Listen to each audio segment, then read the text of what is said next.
ಎಲ್ಲರಿಗೂ ನಮಸ್ತೆ. ಯಾರಿಗೂ ಆಗಲಿ ಯಾರಿಗೇ ಆಗಲಿ ಯಾವುದೇ ಉದ್ದೇಶಗಳಿಂದ ಯಾರು ಏನು ಇದು ಮಾಡಲೇಬೇಕು ಅಂತ ಯಾರು ತಪ್ಪು ಮಾಡಲ್ಲ.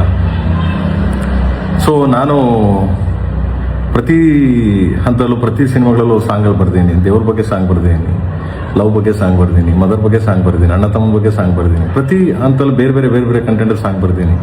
ತುಂಬ ಪ್ರೀತಿ, ತುಂಬ ಪ್ರೋತ್ಸಾಹಿಸಿ ನನ್ನ ಈ ರೇಂಜ್ಗೆ ತಗೊಂಬಂದು ನಾನು ಎಲ್ಲರೂ ನನ್ನ ಸಾಂಗ್ಗಳ ಪ್ರೀತಿಯಿಂದ ಕೇಳಿ ಗೆಲ್ಸಿದ್ದೀರ.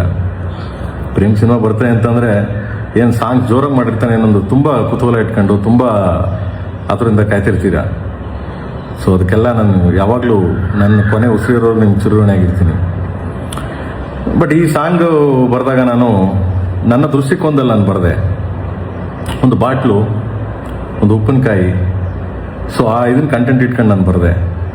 ಒಂದು ವರ್ಡ್ನ ತೆಗೆದು ಹಿಂದೆ ಹಾಕ್ಬೋದಾಗಿತ್ತು, ಬಾಟಲ್ನ ಮೇಲೆ ಎತ್ತಿ ಅಂತ ಹಾಕ್ಬೋದಾಗಿತ್ತು. ನನಗೆ ಕುತೂಹಲ ಇರಲಿ ಅಂತ ತಗೊಂಬಂದಲ್ಲಿ ಎಂಡಲ್ ಆಗ್ತೆ.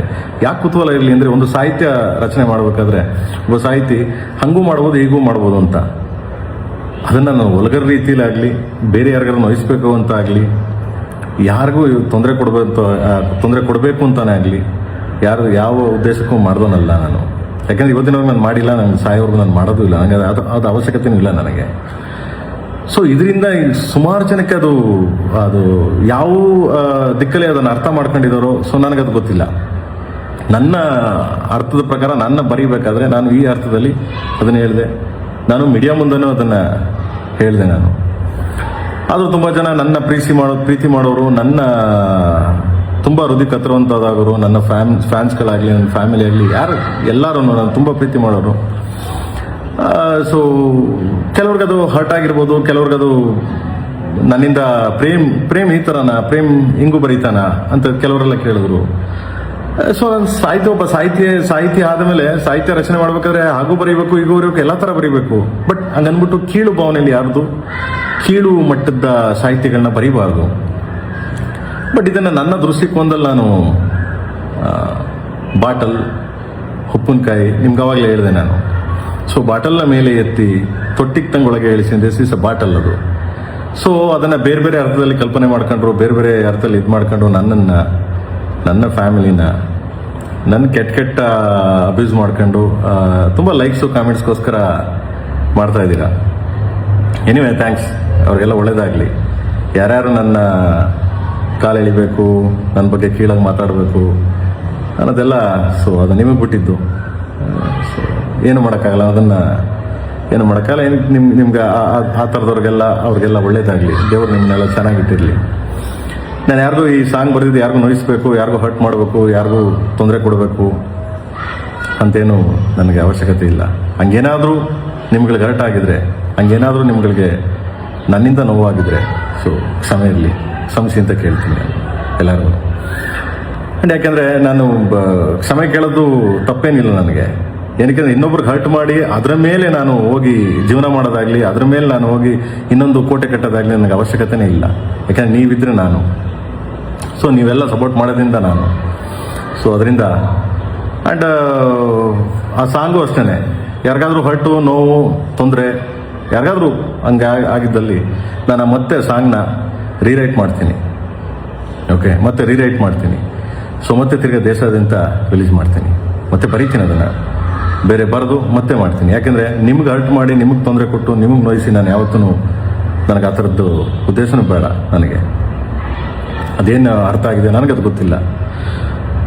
ಸೊ ಆ ಹಿಂದಿ ಸಾಂಗು ಬರಿಬೇಕಾದ್ರೂ ಅಷ್ಟೇ ಕೆಲವು ವರ್ಡ್ಸ್ಗಳಾಗುತ್ತೆ, ಸಮ್ ವರ್ಡ್ಸ್ಗಳು ನನಗೆ ಇದಾಗುತ್ತೆ, ಕೆಲವು ಜಾಸ್ತಿ ವರ್ಡ್ಸ್ಗಳು ನಂಗೆ ಗೊತ್ತಿಲ್ಲ ಹಿಂದಿ.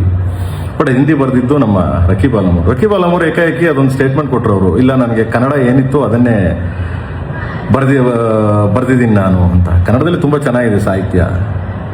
ಕೆಲವು ವರ್ಡ್ಸ್ಗಳು ಅವ್ರು ಯಾರ್ಯಾರಿಗೆ ಅರ್ಥ ಆಯಿತು ಗೊತ್ತಿಲ್ಲ, ಬಟ್ ಹಿಂದಿ ನನಗೆ ಅರ್ಥ ಆಗಲಿಲ್ಲ ಅದು. ಸೊ ಬಟ್ ಕೆಲವು ಲ್ಯಾಂಗ್ವೇಜ್ ನನಗೆ ಪ್ರಾಬ್ಲಮ್, ಅದು ಎಲ್ಲರಿಗೂ ಗೊತ್ತೇ ಇದೆ. ಏನಿವೆ ಪಾಪ ರಕೀಬ್ ಅಲಮೂರು ಪಾಪ ಕಾಂಟ್ರವರ್ಸಿ ಆಯಿತು, ಆ ದೃಷ್ಟಿಯಿಂದ ಅವರು ಆ ಥರ ಹೇಳಿದ್ದಾರೆ. ಏನಿವೆ, so is my writer and ಎಲ್ಲ ಸಾಂಗ್ ಅವರೇ ಬರೆದಿರೋದು. ಶಿವ ಸೆಟ್ ಆಗಲ್ಲ ಆ್ಯಂಡ್ ಆಲ್ ಸಾಂಗ್ಸ್, ನುಗ್ಗೆ ಹೊಡಿ, ಕಮಾನ್ ಕಾಳಿ ಎಲ್ಲ ಸಾಂಗ್ ಅವರೇ ಬರೆದಿರೋದು. ಆ್ಯಂಡ್ ಸೊ ಅದು ಪಾಪ ಅವರು ಸಮಜಾಯಿಸ್ಕೊಳ್ಳಲಿಲ್ಲ ಆ್ಯಂಡ್ ಇಟ್ಸ್ ಓಕೆ. ಸೊ ಅವರು ನನ್ನ ಇದ್ರ ಮೇಲೆ ಹಾಕಿದ್ರು. ಎನಿವೆ, ಸೊ ನಾನು ಒಪ್ಕೋತೀನಿ, ಆಯಿತು ಅಂತ ನಾನು ಅದನ್ನು ಅಗ್ರಿ ಮಾಡ್ತೀನಿ. ಯಾಕೆಂದರೆ ಅವರು ಎಲ್ಲೋ ಭಯದಿಂದ ಎದ್ರಕೊಂಡು, ಭಯದಿಂದ ತುಂಬ ಇದರಿಂದ ಅಯ್ಯೋ ನಾನು ಈ ಥರ ಹಿಂಗಾಗ್ತಿದೆ ನನಗೆ ಅಂತ ಎದ್ರಕೊಂಡು ಅವರು ಪ್ರೊಡಕ್ಷನ್ ಮೇಲಾಗಲಿ, ಪ್ರೇಮ್ ಮೇಲಾಗಲಿ, ಸೊ ಸಿನಿಮಾ ಮೇಲಾಗಲಿ ಹಾಕಿದ್ದಾರೆ. So anyway, so no problem. And ಅಷ್ಟೇ, ಅವರು ಬಂದ್ಬಿಟ್ಟು ಸಿನಿಮಾ ಮಾಡಬೇಕಾದ್ರೆ ನೂರವ್ರು ಮಾತಾಡಿರೋದು ರಿಯಲಿ ನನಗೆ ತುಂಬ ತಪ್ಪದು. ಏನಕ್ಕೆ ಯಾವುದೇ ಕಲಾವಿದ ಆಗಲಿ, ಯಾರೇ ಆಗಲಿ, ಒಂದು ಸರಿ ಸಿನಿಮಾ ಮಾಡ್ಬೇಕಾದ್ರೆ, ಒಂದು ಸರಿ ಕಮಿಟ್ ಮಾಡಾಕ್ತಾರೆ, ಸಾಂಗ್ ಕೇಳ್ತಾರೆ, ಸಾಹಿತ್ಯ ಕೇಳ್ತಾರೆ, ಆಮೇಲೆ ಅವ್ರ ಎಕ್ಸ್ಪ್ರೆಷನ್ ಹೆಂಗೆ ಬರುತ್ತೆ, ಸಾಹಿತ್ಯ ಗೊತ್ತಿಲ್ಲ, ಎಕ್ಸ್ಪ್ರೆಷನ್.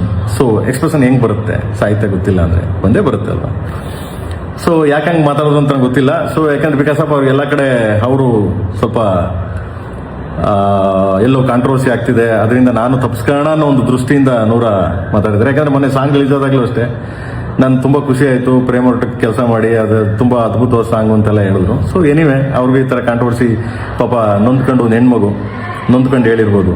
ಸೊ ಎನಿವೆ, ಅದರಿಂದ ನನಗೇನು ಹರ್ಟ್ ಆಗಿಲ್ಲ. ಎನಿವೆ, ಅವ್ರ ಪಾಪ ಚೆನ್ನಾಗಿರಲಿ. ಆ್ಯಂಡ್ ಸೊ ಈ ಸಾಂಗ್ನ ನಾನು ಮತ್ತೆ ರೀರೈಟ್ ಮಾಡಿ ನಿಮ್ಗೆ ಯಾರಿಗೂ ತೊಂದರೆ ಆಗ್ದಂಗೆ, ನಿಮ್ಗೆ ಯಾರಿಗೂ ಹರ್ಟ್ ಆಗ್ದಂಗೆ, ಸೊ ಮತ್ತೆ ಇದನ್ನು ಅಪ್ಲೋಡ್ ಮಾಡ್ತೀನಿ. ಓಕೆ. ಆ್ಯಂಡ್ ಯಾರಿಗಾದ್ರೂ ನಿಮ್ಗೆ ಹರ್ಟ್ ಆಗಿದ್ರೆ, ಸೊ ಯಾರಿಗಾದ್ರೂ ನನ್ನಿಂದ ನಿಮ್ಗೆ ತೊಂದರೆ ಆಗಿದ್ರೆ, ನನ್ನಿಂದ ನಿಮಗೆ ನೋವಾಗಿದ್ರೆ, ಸೊ ಕ್ಷಮೆ ಇರಲಿ. ನನ್ನ ಕಡೆಯಿಂದ, ನನ್ನ KD ಟೀಮ್ ಕಡೆಯಿಂದ ಹಾಗೂ KVN ಪ್ರೊಡಕ್ಷನ್ ಕಡೆಯಿಂದನೂ ನಾನು ನಿಮ್ಗಳಿಗೆಲ್ಲ ಕ್ಷಮೆ ಕೇಳ್ತೀನಿ. And thank you. ಅತಿ ಶೀಘ್ರದಲ್ಲೇ ಅದನ್ನು ಬೇರೆ ಚೇಂಜ್ ಮಾಡಿ ಸೊ ಅಪ್ಲೋಡ್ ಮಾಡ್ತೀನಿ. Thank you. ಆ್ಯಂಡ್ ಎಲ್ಲರಿಗೂ ಯುಗಾದಿ ಹಬ್ಬದ ಶುಭಾಶಯಗಳು. ಸೊ ಚೆನ್ನಾಗಿರಿ, ಖುಷಿಯಿಂದ ಇರಿ. So god bless you. Thank you. ಮತ್ತಷ್ಟು ಸುದ್ದಿಗಳಿಗಾಗಿ ನೋಡ್ತಾ ಇರಿ ಪಬ್ಲಿಕ್ ನ್ಯೂಸ್ 24x7. ಇದು ಸತ್ಯದ ಧ್ವನಿ.